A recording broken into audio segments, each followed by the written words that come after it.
क्या आप क्यूब का थर्ड लेयर सॉल्व करना चाहते हो लेकिन आपको ये U F dash R dash B U dash फलाना डिकाना समझ में नहीं आता? तो कॉन्ग्रेचुलेशंस, आपने सही वीडियो पर क्लिक किया है, क्योंकि ये वीडियो देखने के बाद आपको U F dash R dash B ये सब याद रखने की जरूरत ही नहीं है। जरूरत ही नहीं है, ये सब की अपने को जरूरत ही नहीं है, क्योंकि इस वीडियो में हम थर्ड लेयर को एक नए तरीके से सॉल्व करने वाले हैं। तो वीडियो में आगे बढ़ने से पहले हेलो एवरीवन, मैं हूं शुभम और आप देख रहे हैं पजल स्टेशन। आज हम क्यूब का थर्ड लेयर सॉल्व करने वाले हैं, इसीलिए मैंने फर्स्ट एंड सेकंड लेयर पहले से ही सॉल्व कर लिया है। अगर आपको first and second layer solve करना सीखना है तो उस पर मैं पहले ही वीडियो बना चुका हूं, जो कि इस आई बटन पर शो हो रही है, और उस वीडियो का लिंक आपको डिस्क्रिप्शन बॉक्स में भी मिल जाएगा। किसी भी क्यूब का थर्ड लेयर हम एल्गोरिदम की मदद से सॉल्व करते हैं। एल्गोरिदम्स यानी कि कुछ सीक्वेंस वाइज मूव्स के सेट होते हैं जो कि क्यूब को एक पर्टिकुलर डायरेक्शन में पकड़कर यूज करते हैं, और इसी एल्गोरिदम के मूव्स को U F dash R dash B U dash B dash फलाना डिकाना कहते हैं। लेकिन इस न्यू मेथड में हम एल्गोरिदम्स को एरोज और नंबर्स की मदद से याद रखते हैं। उसके लिए हमें चाहिए एक paper and 3 different colour pen. सबसे पहले हम यहाँ पर एक क्यूब को ड्रॉ करेंगे, उसके बाद हम तीनों डिफरेंट कलर से इस पर नंबर लिखेंगे, और उसके बाद हम सारे एल्गोरिदम्स लिखेंगे। क्यूब के थर्ड लेयर को हम 4 स्टेप्स में सॉल्व करते हैं। फर्स्ट स्टेप में हमें यहाँ पर एक क्रॉस बनाना होता है। जैसे कि हमने शुरुआत में व्हाइट का यहाँ पर प्लस बनाया था, यानी कि यहाँ पर प्लस बनाया था, उसी तरह से हमें येलो का भी यहाँ पर एक प्लस बनाना है। उसके बाद सेकेंड स्टेप में हमें उस प्लस को मैच करना होगा उसके सेंटर के कलर से। थर्ड स्टेप में हमें उसके कॉर्नर्स लगाने होते हैं, जिसके बाद हमारा पूरा क्यूब सॉल्व हो जाएगा। लेकिन मोस्ट ऑफ द केसेस में बहुत सारे कॉर्नर पीस ऐसे होते हैं कि वो अपने जगह पर सही तो है, लेकिन वो उनकी ओरिएंटेशन गलत है। जैसे कि अगर हम इस कॉर्नर पीस को देखें तो ये यहाँ पर अपनी जगह पर तो सही है, लेकिन इसकी ओरिएंटेशन गलत है। क्योंकि अगर आप इनके सेंटर को देखोगे कि येलो का सेंटर यहाँ पर है, ब्लू का सेंटर यहाँ पर है और रेड का सेंटर यहाँ पर है, यानी कि हमें रेड कलर इस तरफ चाहिए, येलो कलर इस तरफ चाहिए और ब्लू कलर इस तरफ चाहिए। तो इन्हें लगाने के लिए हम एक स्पेशल एल्गोरिदम यूज करते हैं, इसीलिए हम क्यूब्स को 4 स्टेप्स में फॉलो करते हैं। तो चलिए 1 बाय 1 डिस्कस करते हैं। फर्स्ट स्टेप में हमें यहाँ पर क्रॉस बनाना है। अब क्रॉस बनाने के लिए भी आपको यहाँ पर 4 कंडीशंस दिखेंगी। फर्स्ट कंडीशन में या तो आपको यहाँ पर येलो का सेंटर मिलेगा, सेकंड कंडीशन में आपको येलो कलर एल के पैटर्न में दिखेगा, थर्ड कंडीशन में आपको एक येलो की लाइन मिलेगी, और फोर्थ कंडीशन में आपको यहाँ पर प्लस बनाया हुआ मिलेगा। और इसी के लिए हम इस एल्गोरिदम को यूज करते हैं। फर्स्ट कंडीशन में आपको ये एल्गोरिदम 3 बार यूज करना पड़ेगा, सेकंड कंडीशन में आपको ये एल्गोरिदम 2 बार यूज करना पड़ेगा, थर्ड कंडीशन में आपको ये एल्गोरिदम 1 बार यूज करना पड़ेगा, और फोर्थ कंडीशन में आपको ये एल्गोरिदम यूज करने की जरूरत ही नहीं है, क्योंकि आपका पहले से ही प्लस बन चुका है। तो आप डायरेक्टली नेक्स्ट एल्गोरिदम पर पहुंच जाओगे। तो हम फर्स्ट कंडीशन से स्टार्ट करते हैं। फर्स्ट कंडीशन में हमारे पास है येलो का सेंटर। इस कंडीशन में आप क्यूब को किस तरह से भी होल्ड कर सकते हो। तो यहाँ पर मैं क्यूब को कुछ इस तरीके से होल्ड करता हूँ, और हमें ये एल्गोरिदम अप्लाई करना है। तो इस एल्गोरिदम का फर्स्ट स्टेप है 3 और कलर है ब्लू। तो हमें 3 इस इमेज में ढूंढना है। यहाँ पर आप देख सकते हो 3 नंबर यहाँ पर है और कलर है ब्लू, और इसकी डायरेक्शन है लेफ्ट टू राइट। तो अगर हम क्यूब को इस तरह से होल्ड करें तो इसका 3 नंबर यहाँ पर आएगा, और इसकी डायरेक्शन है लेफ्ट टू राइट, यानी कि इस तरफ, यानी कि हमें इस लेयर को इस तरफ मूव करना है। उसके बाद सेकेंड नंबर है 3 और कलर है पिंक। तो यहाँ पर भी हमें सेम प्रोसीजर फॉलो करनी है। यहाँ पर ये कलर है 3 और डायरेक्शन है ऊपर की तरफ, यानी कि 3 नंबर है यहाँ पर, और हम इसे ऊपर ले जाएंगे। अब नेक्स्ट स्टेप में है नंबर 1 एंड कलर है रेड। तो इस इमेज में हमें फिर से वही ढूंढना है। यहाँ पर है 1 और डायरेक्शन है राइट टू लेफ्ट, यानी कि 1 नंबर यहाँ पर है, और हम इस लेयर को इस तरफ टर्न करेंगे। उसके बाद है वापस से 3 नंबर और डायरेक्शन है नीचे की तरफ, 3 नंबर कलर पिंक और डायरेक्शन है नीचे की तरफ, यानी कि 3 नंबर और नीचे की तरफ डायरेक्शन। उसके बाद है 1 नंबर और डायरेक्शन है लेफ्ट टू राइट, यानी कि 1 डायरेक्शन लेफ्ट टू राइट। और उसके बाद कलर है ब्लू, नंबर है 3 एंड डायरेक्शन है राइट टू लेफ्ट। तो हम इस लेयर को फिर से ऊपर ले आएंगे। जैसे कि आप देख सकते हो, इस एल्गोरिदम को अप्लाई करने के बाद हमारे सारे कलर्स उसी जगह पर है, एक भी कलर अपने जगह से डिस्टर्ब नहीं होता है, सिर्फ हमारे येलो का प्लस बनते जाता है। जैसे कि आप देख सकते हो, एक बार इस एल्गोरिदम को यूज करने के बाद हमारे यहाँ पर येलो का एल बन जाएगा, और यही हमारी सेकंड कंडीशन भी है। अगर आपके टॉप लेयर में येलो का एल बन जाता है तो हम इस क्यूब को इस तरीके से होल्ड करेंगे और इस एल्गोरिदम को फिर से अप्लाई करेंगे, यानी को इस लेयर को इस तरफ, इस लेयर को ऊपर की तरफ, इस लेयर को इस तरफ, इसे नीचे की तरफ, इसे वापस से इस तरफ, और इस लेयर को वापस से ऊपर की तरफ। जैसे कि आप देख सकते हो हमारे एल शेप अब गायब हो चुका है और हमारे पास एक हॉरिजॉन्टल लाइन बन चुकी है और यही हमारी थर्ड कंडीशन भी है। और हम अगर बाकी के कलर्स को देखें तो वो भी अपने ही जगह पर है, एक भी कलर अपने जगह से डिस्टर्ब नहीं होता है।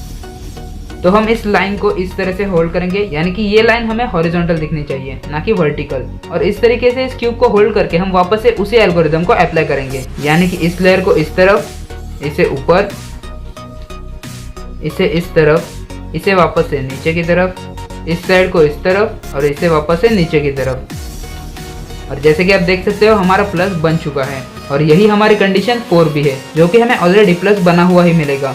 अब हम पहुंच जाएंगे सेकेंड स्टेप में, यानी कि हमें अब इस प्लस को मैच करना है। और प्लस को मैच करते वक्त भी आपको यहाँ पर 3 कंडीशंस देखने को मिलेंगी। फर्स्ट कंडीशन में आपको साइड के 2 एज पीस उनके सही जगह पर मिलेंगे, लेकिन उन दोनों एज पीस के अपोजिट साइड के एज पीसेस उनके सही जगह पर नहीं होंगे।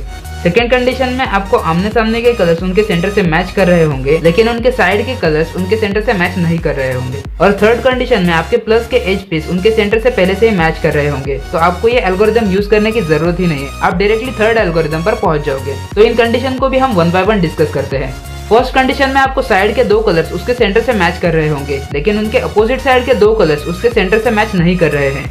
इस कंडीशन में आपको क्यूब को कुछ इस तरीके से होल्ड करना है, यानी कि जो एज पीस उसके सेंटर से मैच कर रहे हैं वो हमें हमारे बैक साइड में और राइट साइड में रखने हैं, और जिस कलर के एज पीस उसके सेंटर से मैच नहीं कर रहे हैं वो हमें हमारे फ्रंट में और लेफ्ट साइड में रखने हैं। और उसके बाद हमें ये एल्गोरिदम अप्लाई करना है। जैसे कि आप देख सकते हो यहाँ पर नंबर है 3, कलर है पिंक और डायरेक्शन है ऊपर की तरफ, यानी कि ये। तो वही हम यहाँ पर अप्लाई करेंगे। नेक्स्ट स्टेप है 1 कलर रेड एंड डायरेक्शन इस तरफ, 1 कलर रेड और डायरेक्शन इस तरफ। उसके बाद वापस से ये 3 नीचे की तरफ, उसके बाद फिर से ये इस तरफ, उसके बाद फिर से ये 3 ऊपर की तरफ, उसके बाद फिर से कलर है रेड नंबर 1 एंड डायरेक्शन इस तरफ, फिर से वही है कलर है रेड नंबर 1 डायरेक्शन इस तरफ, और लास्ट है colour pink number 3 and direction नीचे की तरफ। और हमारा एल्गोरिदम यहाँ पर कंप्लीट हो चुका है। और उसके बाद हमें इस लेयर को एक बार टर्न करना होगा, जिसके बाद हमारे सारे एज पीस उसके सेंटर से मैच करेंगे। और जैसे कि आप देख सकते हो हमारा एक भी कलर डिस्टर्ब नहीं हुआ है। अब हम सेकंड कंडीशन को देखते हैं। सेकंड कंडीशन में आपको आमने सामने के कलर्स मैच हुए मिलेंगे, लेकिन उनके साइड के कलर्स उनके सेंटर से मैच नहीं हो रहे हैं। तो इस कंडीशन में आपको ये एल्गोरिदम 2 बार यूज करना पड़ेगा। इस कंडीशन में हम क्यूब को इस तरीके से होल्ड करेंगे और इसे एल्गोरिदम को अप्लाई करेंगे। फर्स्ट है 3 ऊपर, देन फर्स्ट इस तरफ, देन ये साइड फिर से नीचे की तरफ, ये इस तरफ, ये ऊपर की तरफ, ये 2 बार इस तरफ और ये साइड फिर से नीचे की तरफ। अब जैसे कि आप देख सकते हो हमारे साइड के 2 कलर्स उनके सेंटर से मैच कर रहे हैं, लेकिन उनके अपोजिट साइड के कलर्स उनके सेंटर से मैच नहीं कर रहे हैं, यानी कि ये कंडीशन है 1। तो इस कंडीशन में भी हम क्यूब को कुछ इस तरीके से होल्ड करेंगे और इस एल्गोरिदम को फिर से अप्लाई करेंगे।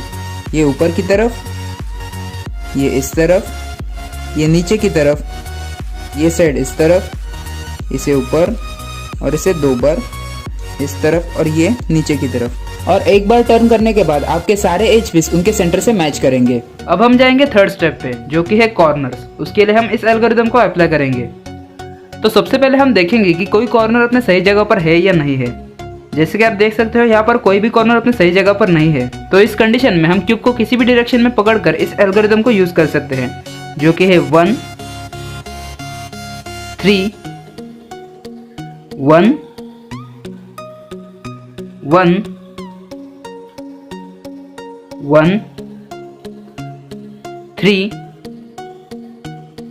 1 एंड 1। और इस एल्गोरिदम को अप्लाई करने के बाद हम फिर से वही चेक करेंगे कि कोई कॉर्नर अपने सही जगह पर है या नहीं है। जैसे कि आप देख सकते हो यहाँ पर हमें एक कॉर्नर मिल चुका है, जो कि अपनी सही जगह पर तो है, लेकिन वो अपनी जगह पर ट्विस्टेड है। तो इस कंडीशन में हम इस कॉर्नर को हमारे राइट साइड में रखेंगे और फिर से उसी एल्गोरिदम को अप्लाई करेंगे, जो कि है 1 3 1 1 1 3 1 1। और फिर से हम वही चेक करेंगे कि कोई कॉर्नर अपने सही जगह पर है या नहीं है। तो जैसे कि आप देख सकते हो इस कंडीशन में ये कॉर्नर अपने सही जगह पर आ चुका है, लेकिन उसी के साथ ये दोनों कॉर्नर भी अपनी सही जगह पर आ चुके हैं, लेकिन सिर्फ ये ट्विस्टेड है। तो अब हम जाएंगे नेक्स्ट एल्गोरिदम पर, जो कि है फ्लिप कॉर्नर। उसके लिए हम इस एल्गोरिथम को अप्लाई करने वाले हैं। तो इस एल्गोरिथम को अप्लाई करने के लिए हम क्यूब को इस तरीके से होल्ड करेंगे, यानी कि जो फ्लिप कॉर्नर होगा वो हमारे राइट साइड में फ्रंट में होगा, और फिर हम इस एल्गोरिथम को अप्लाई करेंगे जो कि है 3 3 3 3 3 3 3 एंड 3। जैसे कि आप देख सकते हो हमारा कॉर्नर पीस उसके सही जगह पर आ चुका है, लेकिन इस कंडीशन में आपके first and second layer disturb हो जाएंगे, लेकिन आपको उस पर ध्यान नहीं देना है क्योंकि वो बाद में अपने आप ठीक होते जाएंगे। तो अब हम नेक्स्ट कॉर्नर पीस को सॉल्व करेंगे। तो उसके लिए हम क्यूब की पोजीशन यही रखेंगे और उस कॉर्नर पीस को हम यहाँ पर लेकर आएंगे इस तरीके से, और फिर से उसी एल्गोरिथम को अप्लाई करेंगे जो कि है 3 3 3 3 3 3 3 एंड 3। जैसे कि आप देख सकते हो हमारा कॉर्नर पीस उसके सही जगह पर आ चुका है। अब हम नेक्स्ट कॉर्नर पीस को सॉल्व करेंगे, उसे भी हम इसी जगह पर लेकर आएंगे और फिर से यही एल्गोरिथम को अप्लाई करेंगे जो कि है 3 3 3 3 3 3 3 एंड 3। और इस एल्गोरिथम को अप्लाई करने के बाद हम सिंपली इस लेयर को उसके कलर से मैच करेंगे और उसके बाद फाइनली आपका क्यूब सॉल्व हो जाएगा। तो इस मेथड की तरह एक और मेथड भी है जो हम क्यूब का थर्ड लेयर सॉल्व करने के लिए यूज करते हैं। उस पर भी मैं एक वीडियो बना चुका हूं जो कि आपको मेरे चैनल पर मिल जाएंगी। और इस वीडियो को ज़्यादा से ज़्यादा शेयर कीजिए और सब्सक्राइब, कमेंट और लाइक तो आप कर ही देंगे। Thanks for watching.